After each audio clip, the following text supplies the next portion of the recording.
किशन और राजू नामक दो लड़के रहते थे। दोनों बहुत ही पक्के मित्र थे। वे दोनों अपनी हर बात एक दूसरे को बताया करते थे। एक बार दोनों मेला घूमने जाते हैं।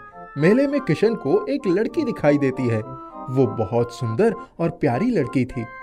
किशन उसके पास जाता है और कहता है, तुम्हारा नाम क्या है और तुम कहाँ रहती हो?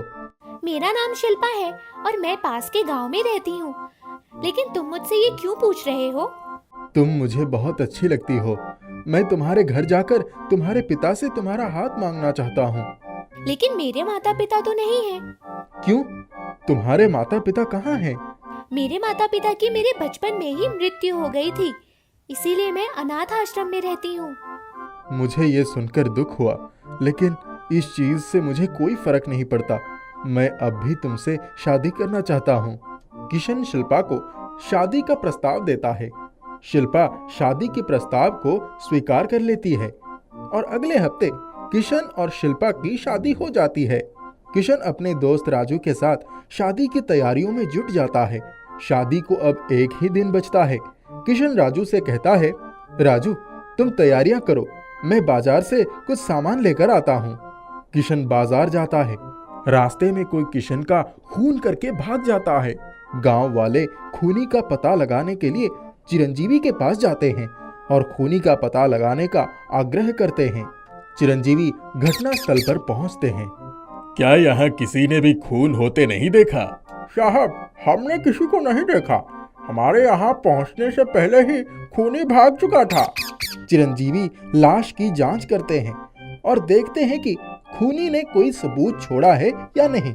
चिरंजीवी लाश की अच्छे से जांच करते हैं, लेकिन उन्हें कुछ भी नहीं मिलता। तभी चिरंजीवी की नजर किशन के हाथ पर पड़ती है।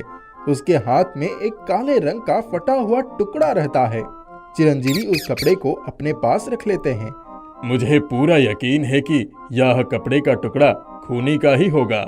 चिरंजीवी गांव वालों से किशन के घर का पता पूछकर किशन के घर जाते हैं। वहां शादी की तैयारियां होती रहती है। चिरंजीवी राजू से कहते हैं, किशन तुम्हारा कौन है? वो मेरा दोस्त है, लेकिन हुआ क्या है? किशन की हत्या हो गई है। राजू रोते हुए बोला, मेरा दोस्त सुबह ही बाजार गया था कुछ सामान लेने। उसकी हत्या कौन कर सकता है? उसकी तो कल शादी होने वाली थी। उसकी शादी किसके साथ हो रही थी? उसका पता बताओ। राजू उसका पता बता देता है। चिरंजीवी शिल्पा के पास जाते हैं और पूछते हैं, क्या तुम शिल्पा हो और तुम्हारी शादी किशन से होने वाली थी? हाँ, मैं शिल्पा हूँ।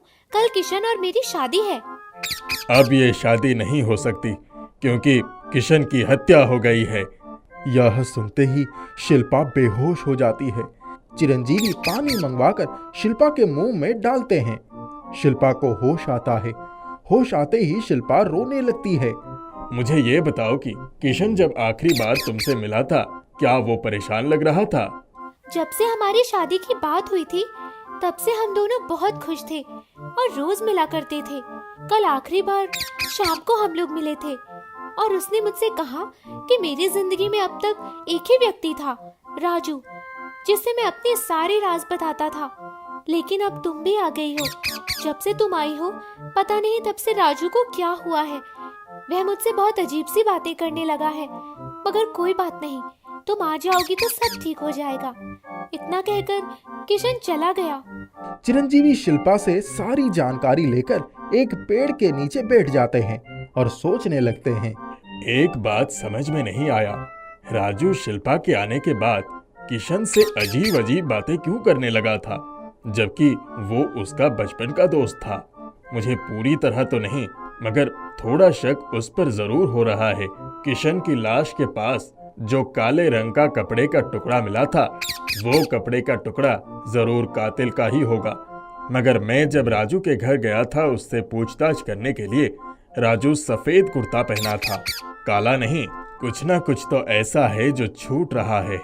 लगता है उन लोगों से भी मिलना पड़ेगा जो उस दिन किशन के घर पर तंबू लगा रहे थे। चिरंजीवी तंबू वाले के घर जाते हैं और तंबू वाले से कहते हैं, जिस दिन किशन का खून हुआ उस दिन तुम उसके घर के सामने तंबू लगा रहे थे। क्या उस दिन उस घर में कोई काला कपड़ा पहने हुए आया था?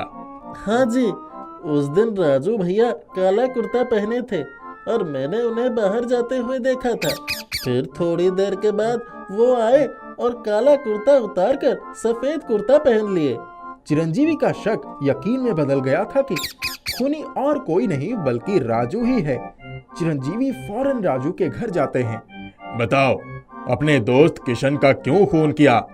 मैं अपने दोस्त का खून क्यों करूंगा? मेरी तो उससे कोई दुश्मनी भी नहीं थी। रुको, मैं अभी बताता हूँ। चिरंजीवी उसके घर में काला कुर्ता ढूंढने लगते हैं और काला कुर्ता मिल जाता है। क्या ये तुम्हारा ही कुर्ता है? हाँ, वो मेरा ही कुर्ता है। ये फटा कैसे? ये तारों में फंसकर फट गया था। ओह, अगर ऐसा ही है तो फिर इसका टुकड़ा किशन के हाथ में क्या कर रहा था? यह सुनकर राजू घबरा जाता है और समझ जाता है कि अब मुझे कोई नहीं बचा सकता। इसीलिए वो अपना जुर्म कबूल कर लेता है। हाँ, मैंने ही अपने दोस्त किशन का खून किया है। लेकिन तुमने किशन का खून क्यों किया? वो तो तुम्हारा बचपन का दोस्त था। किशन जिस लड़की से प्रेम करता था और शादी करना चाहता था, वो लड़की मुझे भी बहुत पसंद थी। मैं उसको शादी का प्रस्ताव देना चाहता था, मगर मुझसे पहले किशन ने उसको शादी का प्रस्ताव दे दिया और दोनों की शादी पक्की हो गई। ऐसे में शिल्पा को पाने का एक ही तरीका था, किशन को मार दिया जाए। इसीलिए शिल्पा को हासिल करने के लिए मैंने किशन की हत्या कर डाली। इस तरह चिरंजीवी अपनी सूझबूझ से किशन के हत्यारे को पकड़ लेते हैं और उसे कैद करवा देते हैं।